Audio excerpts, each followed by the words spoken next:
अनेकांचे जे वेगवेगळे अभंग अखंड आहेत त्याचा हे करा, अण्णाभाऊ साठे काय म्हणतात ते शिकवा. त्याच्यानंतर मी विषय मांडला की आम्ही जेव्हा इथे यायचं ठरलं त्यावेळेला आम्हाला आमच्या या ज्या श्रेष्ठींनी सांगितलं की आपण जातोय, त्यावेळेला आपल्याला इतक्या खासदारकीच्या जागा मिळणार आहेत लढवायला, इतक्या आमदारकीच्या जागा लढवायला मिळणार आहेत, एवढे मंत्रिपद मिळणार आहेत, ह्या सगळ्या गोष्टीची जी आहे चर्चा झाली होती. त्या चर्चेची मी केवळ त्यांना आठवण करून दिली की तुम्ही जे आहे या बाबतीमध्ये आता सतर्क राहा आणि आतापासूनच ऐन वेळेला काही वादविवाद होणार नाहीची काळजी घ्या. जे तुम्ही आम्हाला सांगितलं त्याप्रमाणे जे आहे ते घडवून आणा. आता याच्यामध्ये जे आम्हाला सांगितलं ते मी माझ्या पक्षाच्या मिटिंगमध्ये मी बोललो, कुठे बाहेर बोललो नाही. त्यामुळे बाहेरचे सुद्धा जे काही आमचे बांधव आहेत किंवा महायुतीतले आमचे मित्र आहेत त्यांना सुद्धा वाईट वाटण्याचं काही कारण नाही. कारण मी माझ्या पक्षामध्ये काय बोलावं आणि मी जे काही बोललो ते त्यांना फक्त आठवण करून देणारं बोललो, तर त्याच्यामध्ये काही चूक आहे असं मला काही वाटत नाही. त्याच्यामुळे वाद वाढवण्याचा कुठे प्रश्न आहे. आणि आतापासून जर चर्चा करून हे सगळं संपवून टाकलं तर ऐन वेळेला अडचणी निर्माण होणार नाही. हे बोलणं काही चुकीचं आहे. आता कधी आता 1-2 महिने निघून जातील आणि निवडणुकीचे पडघम वाजवायला सुरुवात होतील आणि त्याच्यावर त्यांनी दिले ना आपल्या उपमुख्यमंत्री फडणवीस साहेबांनी जी कमेंट केलेली आहे तिचं मी स्वागत करतो की बरोबर आहे. भाजप हा मोठा पक्ष आहे, बिग ब्रदर आहे आमच्या महायुतीमध्ये, त्यामुळे त्यांना जास्तच जागा मिळणार. आता एवढा का मी काय मूर्ख नाही की त्यांना कमी जागा द्या ना आम्हाला जास्त जागा द्या असं सांगणारा. त्यांना जास्त जागा मिळणारच आणि त्यांना त्या दिल्याच पाहिजे. पण त्यांनी हेही सांगितलं की आमच्या बाकीचे 2 जे आहेत पक्ष त्यांचा जे आहे योग्य तो मानसन्मान राखला जाईल. तर ते बरोबर आहे, ते मला मान्य आहे आणि ते चांगली कॉमेंट आहे ती, तो ऍक्सेप्टेड.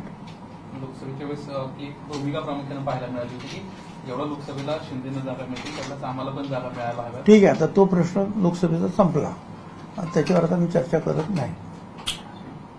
त्याच्यामुळे आता पुढे जे आहेत निवडणुका त्याच्यावर मी भाष्य माझ्या मिटिंगमध्ये काल केलं. कालच्या मिटिंगमध्ये सुद्धा काय झालं लोकसभेच्या बाबतीत याची सुद्धा मी चर्चा केली नाही. आता पुढे मात्र जे आहे तुम्ही आम्हाला सांगितलं त्याप्रमाणे काम करा असं मी ते आमच्या लोकांना सांगितलं. तर ते सुद्धा माझ्या पक्षाच्या मिटिंगमध्ये सांगायचं नाही तर कुठे सांगू सांगा तुम्ही. आता मनुस्मृतीबद्दल सर तुम्ही काल प्रामुख्याने बोलला होता. आज सचिन सावंतांना मागणी केली की मुळात असा विचार ज्या अधिकाऱ्यांच्या मनात आला किंवा अशा नाही, हे तर फार दुर्दैवी गोष्ट आहे. मी काल हेही बोललो की बघा हे असे जे काही प्रश्न असतात की त्याच्यामध्ये काही समूह आहेत, जनसमूह जे आहेत ते दुखावले जातात, विरोधात जातात निवडणुकीच्या वेळेला. असं काही होता कामा नये. आता 400 पार खासदार आमचे येणार हा काही चुकीचा नारा होता अशातला काही भाग नाही. परंतु त्याचा प्रचार काय झाला की अरे 400 पार आहे ना म्हणजे मग संविधान आता बदलणार, त्याच्यासाठी त्यांना 400 पार पाहिजे. खरं म्हणजे मोदी साहेबांनी सुद्धा त्याच्या 15 मिनिटं जे आहेत एका चॅनलवर भाष्य केलं किंवा तसं काही नाही आहे. परंतु प्रचार व्हायचा तो झाला आणि त्याचा परिणाम काय व्हायचा तो आता आपण पाहतो किंवा मतपेटीमध्ये सुद्धा दिसेल आपल्याला. तर असे आणखीन वादविवाद नवीन हे मनुस्मृतीचे ज्याला सगळ्यांनी विरोध केलेला आहे आणि आम्ही तर फुले शाहू आंबेडकरांचे ते नाव सांगणार आहोत. त्याला अजितदादा आणि प्रफुल्ल पटेल यांनी सुद्धा सांगितलं की आम्ही अगोदरच त्यांना सांगितलं आहे की आम्ही महात्मा फुले शाहू आंबेडकर यांच्या पावला पाऊल ठेवून काम करतो आहोत. ते आमची आयडिओलॉजी आहे आणि त्या आयडिओलॉजीमध्ये ही मनुस्मृती बसत नसेल तर त्याला आमचा विरोध आहे. आणि मी तर समता परिषदेचा अध्यक्ष म्हणून नेहमीच विरोध केलेला आहे की चातुर्वर्णीय वगैरे वगैरे जे आहेत आता हे थांबवले पाहिजेत आणि समतेच्या मार्गाने सगळ्यांनी गेलं पाहिजे. हा जो फुले शाहू आंबेडकरांचा मार्ग आहे किंवा आमच्या संतांचा मार्ग आहे. म्हणजे ज्ञानेश्वरांनी तेच सांगितलं, अवघे विश्वाचे माझे घर संत तुकाराम महाराजांनी सांगितलं,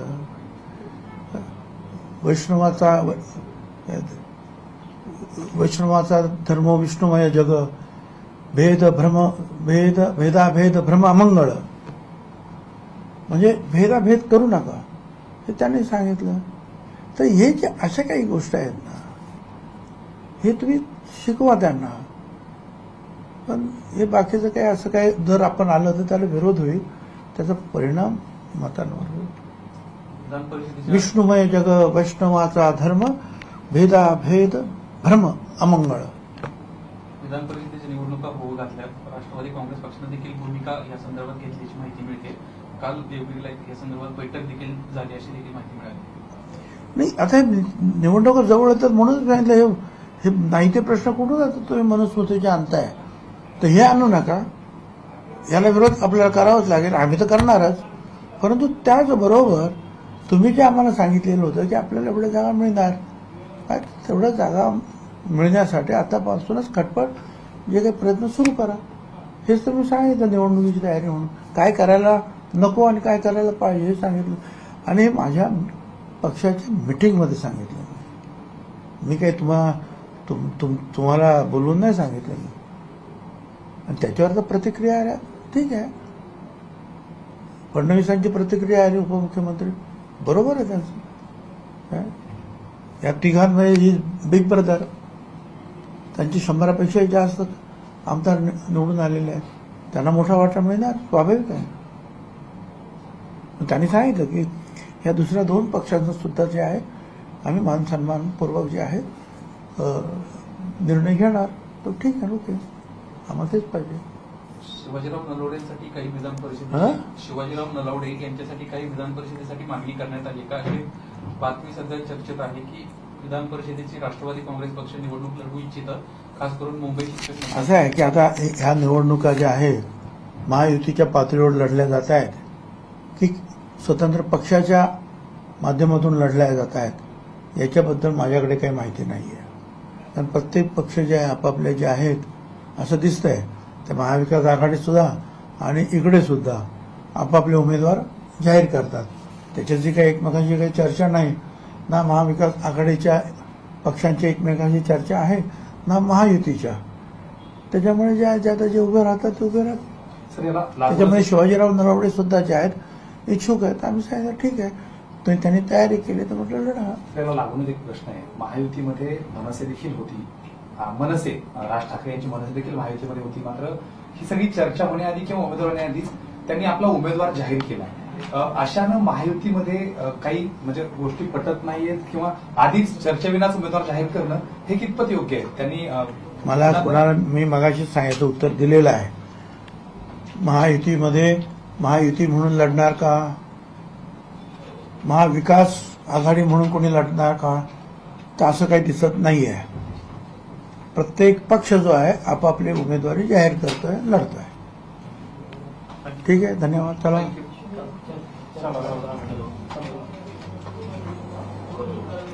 आपल्या नवीन बांधवांना द्या. चला